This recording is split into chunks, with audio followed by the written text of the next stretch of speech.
আল্লাহকে একটু ভয় করেন। ওই হাদিসটাতে আবার চলে গেলাম। আল্লাহ বলছেন, ইবনে আদম, তোমার পাপ আকাশে লেগে গেলে আমি বললেই তোমাকে ক্ষমা করে দেবো, আমি পরোয়া করি না তুমি কত বড় পাপী। এই আল্লাহ তাআলা বিচারের মাঠে আবার বলবেন আপনাকে। ওই আল্লাহ তাআলা আবার বিচারের মাঠে আসবেন। আদমের ছেলে মেয়েরা যখন সব উপস্থিত হবে, তখন আল্লাহ তাআলা বিচারের মাঠে এসে বলবেন, ইবনে আদম, এই আদমের ছেলে মেয়ে শোনো, লাওয়াতাইতানি বিকরাবিল আরদি খাতায়া সুম্মা লাকিতানি লা তুশরিকু শাইআ আতাইতুকা বিকরাবিহা মাগফিরা। আদমের ছেলে মেয়ে শোনো, তুমি বিচারের মাঠে উপস্থিত হয়েছো পাপ নিয়ে, আকাশ জমিন পরিমাণ পাপ, পাপ আর পাপ। তুমি যেই পরিমাণ পাপ নিয়ে উপস্থিত হয়েছো, আমি আল্লাহ সেই পরিমাণ ক্ষমা নিয়ে উপস্থিত হয়েছি। তোমার যেই পরিমাণ পাপ আমার সেই পরিমাণ ক্ষমা, তোমার যেই পরিমাণ পাপ আমার সেই পরিমাণ ক্ষমা। যদি শিরক না থাকে, তোমার পাপ যত আমার ক্ষমা তত, তোমার পাপ যত আমার ক্ষমা তত। যদি শিরক না থাকে, সব সময় ক্ষমা করতে চান, সব সময় ক্ষমা করতে চান, ক্ষমা কেউ একটু বলে না, কেউ একটু চায় না, কেউ একটু কান্নাকাটি করে বলে না। কেউ বিচারের মাঠে ক্ষমা করবেন তাই রেডি, বলছে যে তোমার পাপ যত আমার ক্ষমা তত। যদি শিরক না থাকে, খালি সব সময় ক্ষমা, সব সময় ক্ষমা, কে একটু বলে না আস্তাগফিরুল্লাহ ওয়া আতুবু ইলাইহি, আমি আল্লাহর কাছে ক্ষমা ভিক্ষা চাই, তার নিকট ফিরে যেতে চাই। আস্তাগফিরুল্লাহ আল্লাযী লা ইলাহা ইল্লা হুয়াল হাইয়ুল কাইয়্যুম ওয়া আতুবু ইলাইহি, আমি সে আল্লাহর কাছে ক্ষমা চাই যে আল্লাহ ছাড়া কোনো মাবুদ নাই, তিনি চিরঞ্জীবী, তিনি চিরস্থায়ী। আল্লাহুম্মা আনতা রাব্বী লা ইলাহা ইল্লা আনতা খালাকতানি ওয়া আনা আবদুকা ওয়া আনা আলা আহদিকা ওয়া ওয়া'দিকা মাসতাতাতু আউযু বিকা মিন শাররি মা সানাতু আবুউ লাকা বিনি'মাতিকা আলাইয়া ওয়া বিযামবি ফাগফিরলি ফাইন্নাহু লা ইয়াগফিরুয যুনুবা ইল্লা আনতা। এটা হলো ক্ষমা চাওয়ার সর্দার। আল্লাহ রাসূল বলছেন সাইয়্যিদুল ইস্তিগফার, ক্ষমা চাওয়ার সর্দার। যুবককে বলেছি 24 ঘন্টায় মুখস্থ করতে হবে, আর মুরব্বীকে বলেছি 7 দিনের মধ্যে মুখস্থ করতে হবে এই দোয়া। আবার চাঁপাইনবাবগঞ্জের ভাষাতে বলেছি আপনাকে তো করতে হবে, আপনার বাপকে করতে হবে, মানে করতেই হবে। এই দোয়া মুখস্থ করতে আপনি বাধ্য। করবেন না মানে কেন করবেন না? রাসূল সাল্লাল্লাহু আলাইহি ওয়াসাল্লাম বলেছেন, কেউ যদি সকালে বলে সন্ধ্যা পর্যন্ত সময় মারা গেলে জান্নাতে যাবে। যদি সন্ধ্যায় বলে তাহলে সকাল পর্যন্ত সময় মারা গেলে জান্নাতে যাবে। এত কিছু আপনার একটু মনে লাগে না? আপনার একটু মন চায় না? অন্তরটা কি একবার মরতে মরতে মরতে মরতে পাষাণ হয়ে গেছে? সবই কি ময়লা? একটু বলবেন। মহান আল্লাহ বলেন, ফাইদা ফারাগতা ফানসব ওয়া ইলা রাব্বিকা ফারগাব। মুহাম্মদ সাল্লাল্লাহু আলাইহি সাল্লাম, আপনার যখন দুনিয়াবি কাজ শেষ হয়ে যাবে তখন আপনি কঠোর শ্রমে আত্মনিয়োগ করুন, আর আপনি আমাকে যা বলবেন তা বিনয়ের সাথে কান্নাকাটি করে বলুন। ওখানে কিছু বললে একটু কান্নাকাটি করে বলতে হয়, বললেই শুনবেন এই কথা নয়। আর বগুড়াতে তো আপনি দেখছেন, বগুড়াতে যান দেখেন, আপনি বগুড়াতে দেখছেন বড় মসজিদে আসসালামু আলাইকুম রহমতুল্লাহ, আসসালামু আলাইকুম আলহামদুলিল্লাহ হক লা ইলাহা ইল্লাল্লাহ। কোথায় যে কান্নাকাটি আল্লাহ ভালো জানে। এই যে আবার কেমন দোয়া, ইমামও জানে না কেমন দোয়া, মুক্তাদিও জানে না কেমন দোয়া, জেলে যে আছে সেও জানে না ঘটনা কি, জজও জানে না ঘটনা কি, উকিলও জানে না ঘটনা কি, যে সাজালছে সেই মাত্র জানে। সাক্ষী বলছে যে আমি 2 চোখে দেখেছি মারতে, অথচ যার নাম বলছে ও ছিলই না ওই গ্রামে। মিথ্যা সাক্ষী পৃথিবীতে 3য় মহাপাপ। 1 নম্বর মহাপাপ শিরক, 2 নম্বর মহাপাপ বাপ মায়ের অবাধ্য চলা, 3 নম্বর মহাপাপ মিথ্যা সাক্ষী। সম্মানিত দিনী ভাই বোন, আল্লাহ তাআলা বলেন, ওয়া ইয়াখিরুনা লিল আযকানি ইয়াবকুনা ওয়া ইয়াজিদুহুম খুশুয়া।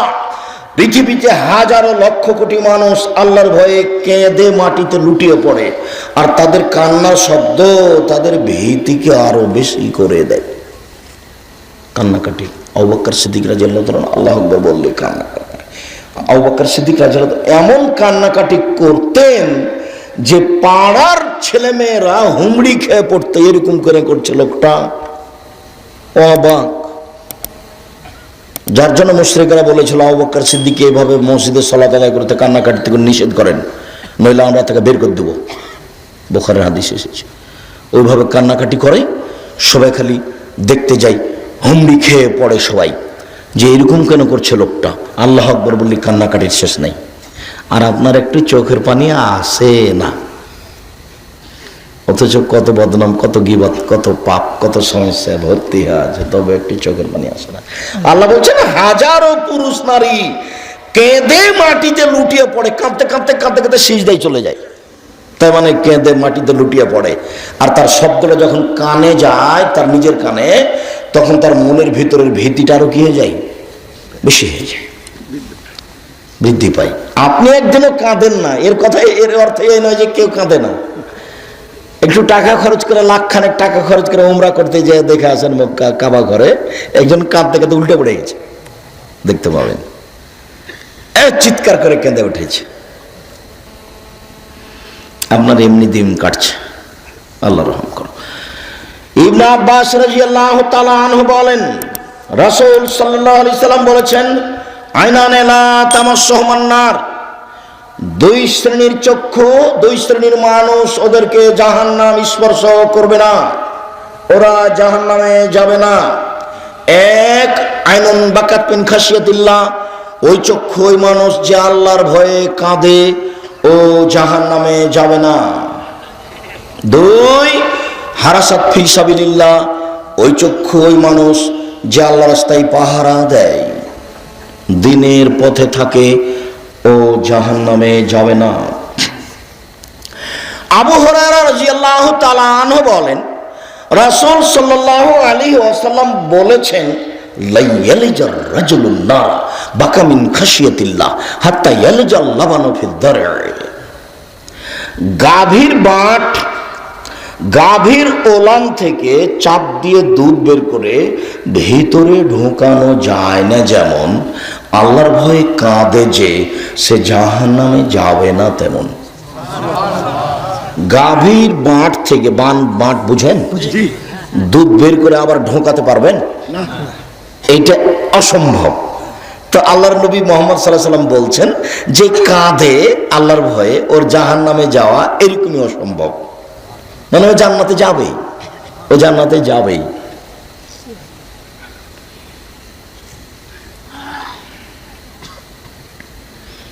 মুআবিয়া ইবনে হাওদা রাদিয়াল্লাহু তাআলা আনহু বলেন, রাসূল সাল্লাল্লাহু আলাইহি ওয়াসাল্লাম বলেছেন, সালাসাতু আয়ুনিন লা তারাহুমান নারা, তিন শ্রেণীর চক্ষু জাহান্নামে যাবে না, তিন শ্রেণীর মানুষ জাহান্নামে যাবে না, তিন শ্রেণীর চক্ষু জাহান্নামে যাবে না, তিন শ্রেণীর মানুষ জাহান্নামে যাবে না।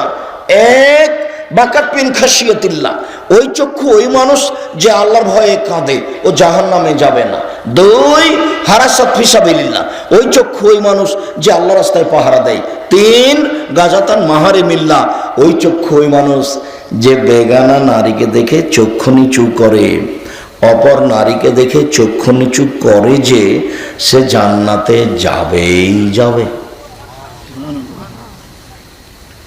এই কথাটা অন্য জায়গাতে আল্লাহ রাসূল বলছেন এইভাবে।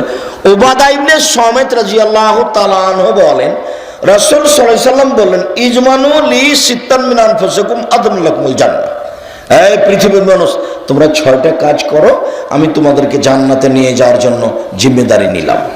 কিভাবে জান্নাতে নিয়ে যাব সেটা আমার ব্যাপার, 6টা কাজ করো। এক, অসদুক জাহাদাস, তুমি কথা বলো, সত্য কথা বলো। দুই, অফে যাও আদম, অদা করলে পূর্ণ করো। তিন, অধ্যয় যাও উতুমেন্তুম, আমানত রাখা হলে, মসজিদ মাদ্রাসার টাকা তোমার কাছে রাখলে সময় দিয়ে দাও। চার, অহফাজু ফরুজাকুম, জেনায় লিপ্ত হও না। পাঁচ, কুফু আইদিয়াকুম, হাতটা সংবরণ করে রাখো, দলীয় ক্ষমতা দেখায়ও না, দাপট দেখায়ও না, নরম হয়ে চলো, নরম হয়ে চলো, মানুষের উপরে অহংকার করে ক্ষমতা দেখিয়ে চলো না।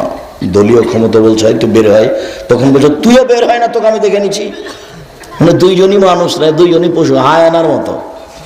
যখন বলেছে তুই বের হয়, তখন আপনাকে বলতে হবে নাউজুবিল্লাহ জালেম, ছি ছি ছি ছি ছি ছি, নাউজুবিল্লাহ জালেম, না না না, এই কথা এখানে নেই, এখানে থাকা হবে না। তখন আপনি পাল্টা বলছেন তুইও আয় না, তোকে দেখে নিচ্ছি। আল্লাহর নবী বলছেন তুমি নত হো, আমি জান্নাতে নিয়ে যাব। 6, গুজু আবসারাকুম, বেগানা নারীকে দেখে চক্ষু নিচু করো, জান্নাতে নিয়ে যাব আমি, কিভাবে নিয়ে যাব সেটা আমার ব্যাপার।